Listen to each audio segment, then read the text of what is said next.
Welcome back to the House of Cards, everybody. Thank you again for joining us. Really happy you're here. Today, I'm happy to announce a brand new series I'm going to be starting on this here channel. It's going to be called UFC Fridays, and that is going to be a video strictly and purely dedicated to UFC card collecting. I'm excited to do this for everyone. I've noticed there's a lack of content around UFC collecting, which, you know, to me makes sense because it is one of the smaller, more fringe sports in the hobby right now. But I do believe there's a lot of upside right now with UFC.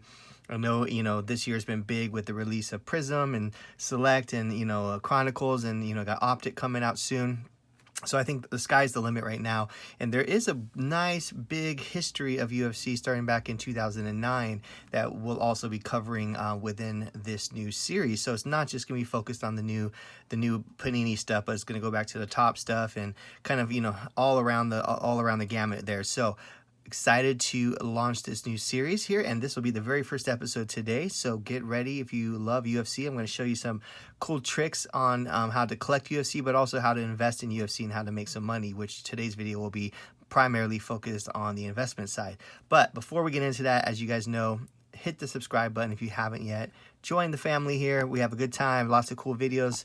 And if you like the video, of course, at the end, hit the like button. And I would love to hear your comments, especially on this brand new series about UFC collecting and cards. Just, you know, drop a line and let me know what you think. Is this something you're interested in, not interested in, something that maybe you'll get interested in once you hear more about? I don't know, but love to hear your feedback. That goes a long ways. Okay, well, without further ado, today on the very first UFC Friday, we're going to be looking at a cool way to not only collect UFC, but invest into the UFC kind of up-and-comer market. So there's always a new batch of UFC fighters coming up through the ranks, as you may or may not know. They kind of vary. Sometimes they come up through the UFC sort of homegrown, I guess you call it like a, it's kind of like a baseball minor league system where, you know, they fight in different, you know, kind of lower tier fights. They also do the televised stuff where you can see them on, you know, Dana White's Contender Series or a lot of these different TV shows where they kind of, you know, showcase up and coming fighters, and then at the end they win a contract or whatever. So they can come up that way. They can also come up from other kind of mixed martial arts, I guess you call them leagues. So you have, you know, there's, you know, a handful of other really highly respected leagues out there that are, you know, I guess you can call this also sort of a farm system for UFC, because UFC is obviously the pinnacle of MMA. So that's definitely, you know, where most fighters want to end up, is in the UFC. So they may start in Bellator, or they may start in other leagues that are kind of, you know, sort of one tier below UFC. And then once they make a name for themselves in those leagues, they then come up, hopefully, and get a contract with UFC to then fight in the big show. So with all that said, what we're doing on this specific episode is talking about one of those specific characters from, you know, kind of made his name in a different league, and then now he's here in the UFC, and he just had his pro debut not too long ago. It was probably back in October, and he is from over across the pond, and we will get into him in a second. So what I want to first talk about is sort of the opportunities you have with Panini Instant and the way they do their, you know, kind of instant cards, is specifically around UFC, because after any major UFC fight, they typically will come out with a run of instant cards that kind of highlight some of the big moments, or in this case, new and notable fighters that may win their first fight, and then, you know, kind of it's their first card, so they might make it a rookie card designation on the card, and therefore it makes it a little bit more of a chase.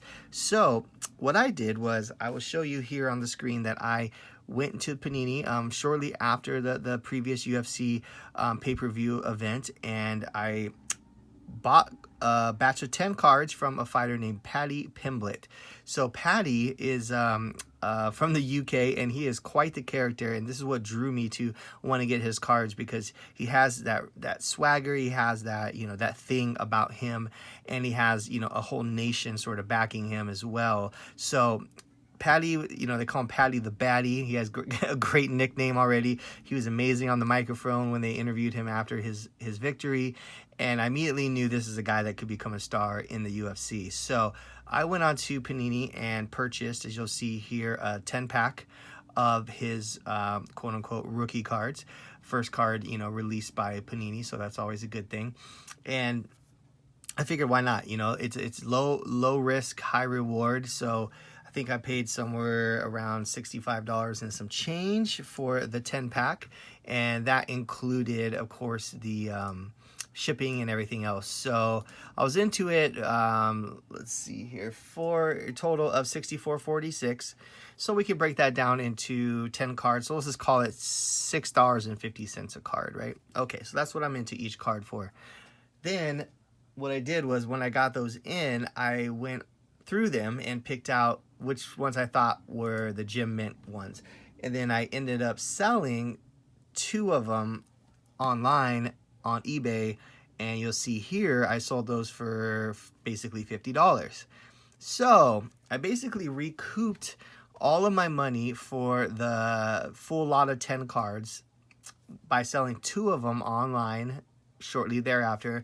And again, with these kind of Panini instants and stuff, you want to get on these pretty early. So as soon as you get them, you know, from Panini, because they usually take a little while for them to process them and then ship them to you, you want to definitely jump in and put them up on eBay right away. So I got my 10-pack in, I went through them. All the cards look great, even the 2 that I sold online. But you know, the ones that I kept were the ones I like just felt like super uber confident in. These other 2 may have gotten 10s also, but I just felt like I didn't want to take any risks of getting a 9 or a 9.5, so I just went all 10s, and that's what I was shooting for. So sent these other 2 onto eBay, got $50 back. So now I'm only really into these other 8 cards for $15.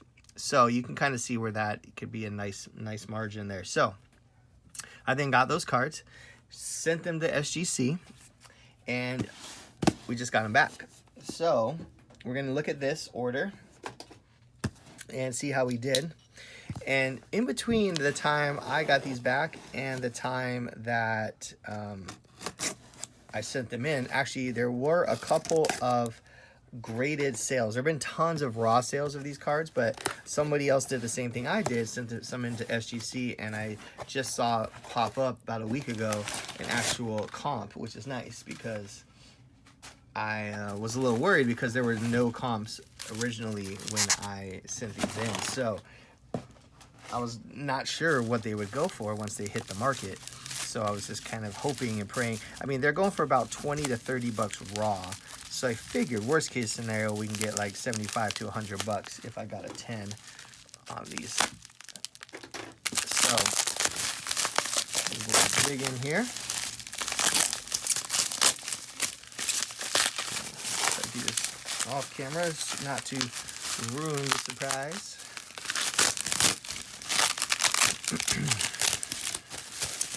So SGC, as you know, I'm not doing group subs, so I am paying $30 a card. You can find group subbers out there that do SGC subs. You'll pay about $25 if you just send them standard.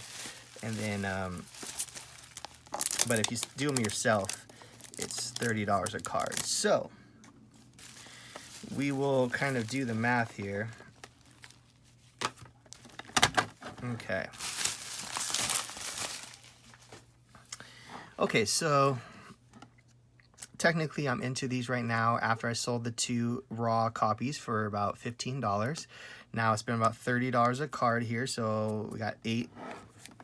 Make sure we got 8. 1, 2, 3, 4. Oh, we got 7, sorry. I only sent in 7. That's right. Okay. So I think one of them actually I wasn't feeling worth grading or selling online. So anyways, kept one out raw regardless. 7 here, right?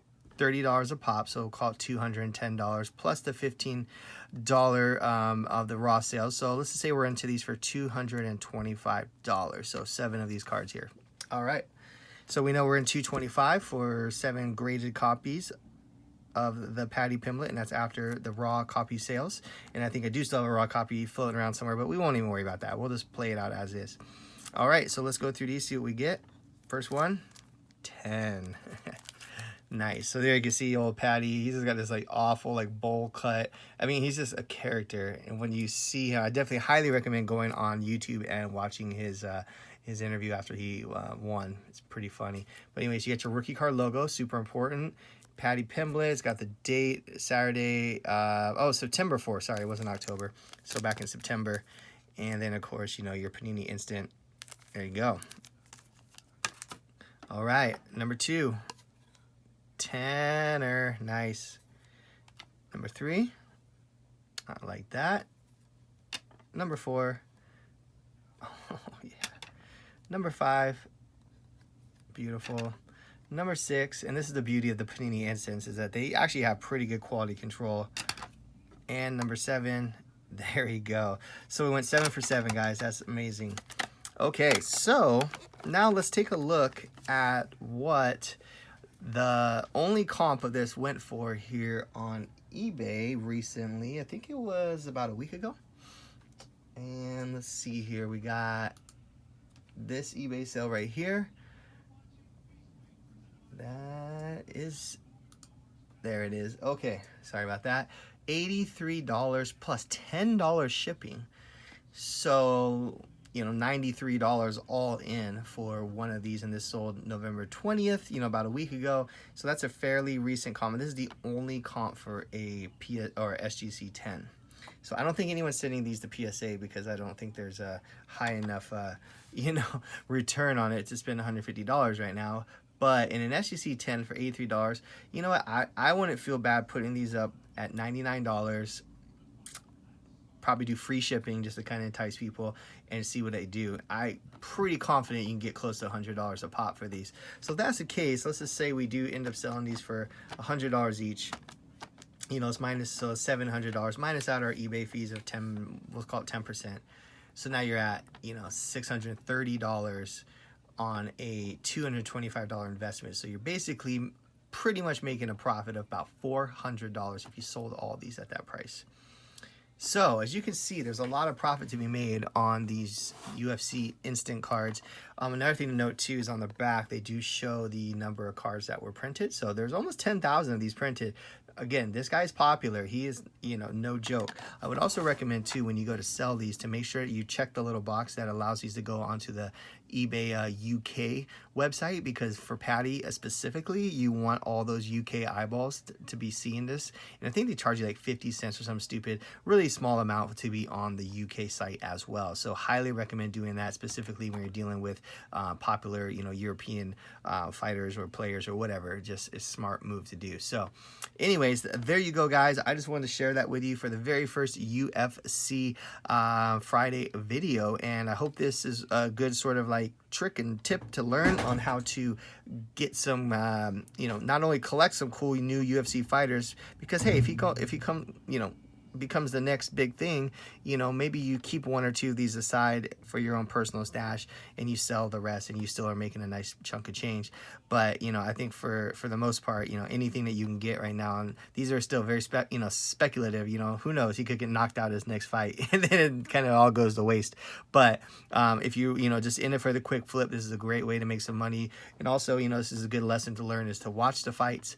Watch those fights and keep track of who excites you, what fighters, you know, make you ooh and ah, and you know, who's new and upcoming, because these are great ways to grab cards of them early before they become a big deal. So Panini Instant, UFC. All right, guys, that's it for this episode. I hope you enjoyed it. Again, if you haven't yet subscribed, hit the subscribe button. Like the video if you enjoyed what you saw, and of course, leave a comment. Let me know what you thought about this whole you know, Panini Instant deal here, and then let me know if you like Patty, if you watched him fight. I mean, there's only one UFC fight. I know he has other fights, so you can probably Google him and find more, but tell me what you thought about his first UFC fight, if you think he's going to be a star or not. All right, guys, we'll see you on the next one. Till then, peace.